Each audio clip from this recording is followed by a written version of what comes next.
If you've been listening to Daybreak for a while, you will remember that we've already spoken about the sky high property prices in Delhi. But 2 crores or 4 crores or 6 crores or say even double of that, 12 crore rupees is still within the realms of our imagination. Last month, though, things went a little beyond in the national capital region. A DLF penthouse property in Gurgaon, a little over 16,000 square feet in size, sold for a mind boggling 190 crore rupees. But what really shocked the internet was the per square foot price, 1,80,000 rupees. When my colleague Rounak Kumar Gunjan, a reporter with the Ken, came across this piece of news, he immediately sent it to some of his friends who were planning to buy flats. Now, this was just to give them a sense of the craziness that was there in the real estate market in Delhi NCR. But guess what? They pulled a Uno reverse on him because they told him something else about the Indian real estate space that was even more intriguing. A shockingly sinister pattern in home loans that Ronak has since confirmed with two bankers and two insurance industry executives. Welcome to Daybreak, a business podcast from the Ken. I'm your host Nigdha Sharma, and I don't chase the news cycle.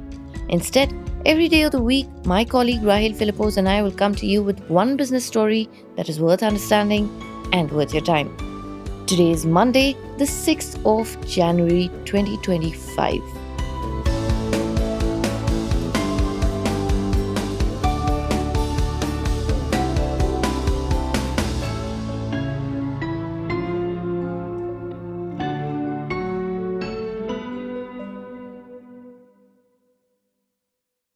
Ronak explained how this madness in the real estate market in Delhi has been playing out through the experience of one of his friends. And this friend requested us that we withhold his last name to protect his identity, so we're just going to call him Debayan. Now, Debayan is a lawyer turned journalist who has been looking to buy a flat in Noida for the last few months. He finally zeroed in on a house in November. Small rooms, smaller balconies, located in a housing society that boasts of a lavish clubhouse and a swimming pool that he would probably never use. Your typical buy for most Noida residents.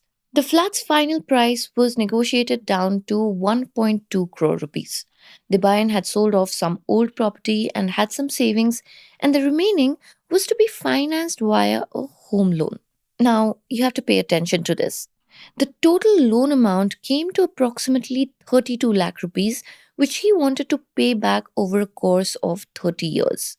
Debayan initially went to HDFC Bank for a home loan, but after comparing interest rates, he settled for Bank of Baroda, which offered him a rate of 8.35%.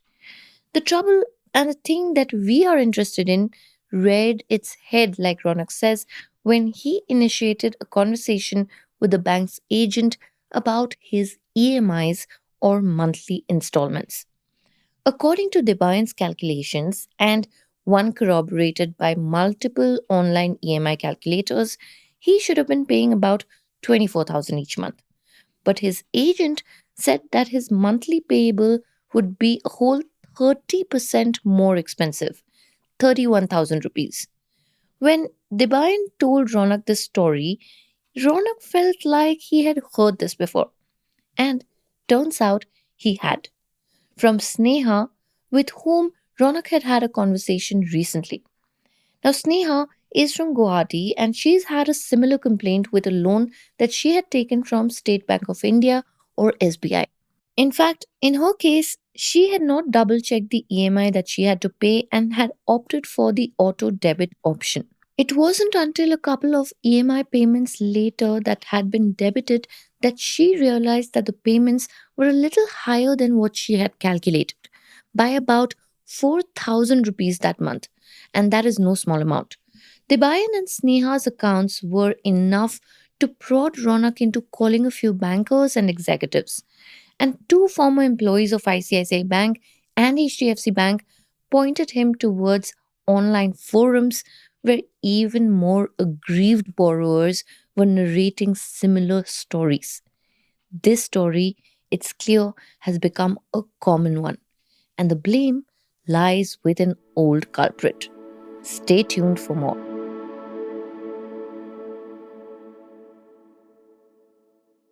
Ronak's sources told him that such instances have been happening because bank loan agents, succumbing to the pressure to meet sales targets, bundle what bankers loosely refer to as home loan insurance with loans without the consent of the borrower. Such insurance policies work as a risk hedging instrument for the lender, and they come in two types. First, there are life covers which pay a certain amount to the lender in the event of a borrower's death during the tenure of the loan. In this case, the loan amount is the sum assured and the bank is the eventual beneficiary. The insurance payout is to be used to settle the outstanding dues. And the outstanding loan amount is the sum insured in these cases. And so the premium goes down every year as the outstanding amount is whittled down by regular EMI payments. The second type is property insurance, which covers any physical damage to the house itself. The insurance premium is based on the cost of potential repairs to the house and not on the loan amount. Both insurance covers serve two purposes. One, they reduce risk for the bank, and two, they give borrowers and their families a safety net in case there are unforeseen adverse circumstances. And there is no harm in doing either of those things. But it is a lack of consent that is the problem, especially when the premiums can be as high as 84,000 rupees in the first year.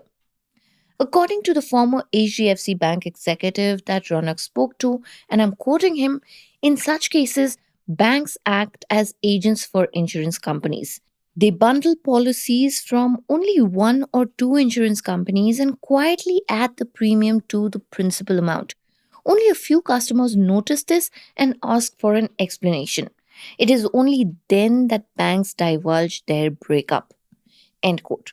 In return for selling these insurance policies, banks get some relaxation from insurance companies on, say, group health policies and the likes. But many borrowers end up footing the bill without ever knowing why, until they buy in or Sneha or people like them ask questions. And even if a borrower wants such insurance, it is only right that they have the liberty to choose a policy from an insurer of their choice and not get one foisted on them just because of their bank's tie up. The former ICICI Bank executive that Ronak spoke to told him that in terms of financial loss, a borrower would have to pay interest on the insurance premium amount as well if it gets added to their loan amount. A senior executive from insurance firm HDFC Ergo told us that purchasing home loan protection plans is not necessary or compulsory at all. Neither the banking regulator nor insurance regulators prescribe such kind of covers. So lenders like banks are under no regulatory obligation to push such insurances down the throats of borrowers.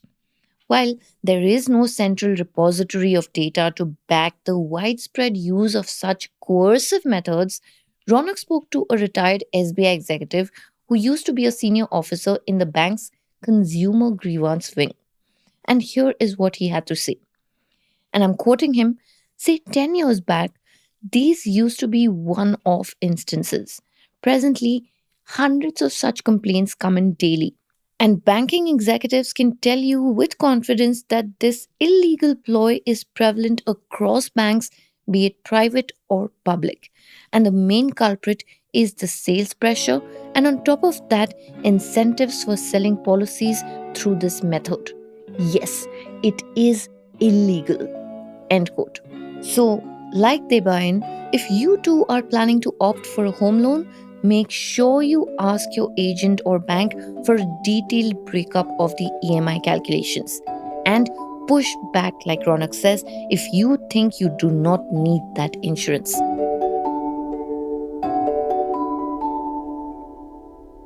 Daybreak is produced from the newsroom of the Ken, India's first subscriber-focused business news platform. What you're listening to is just a small sample of our subscriber-only offerings.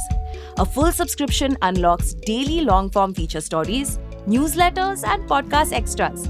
To subscribe, head to theken.com and click on the red subscribe button on top of the Ken website. Today's episode was hosted by Snigdha Sharma and edited by Rajiv CN.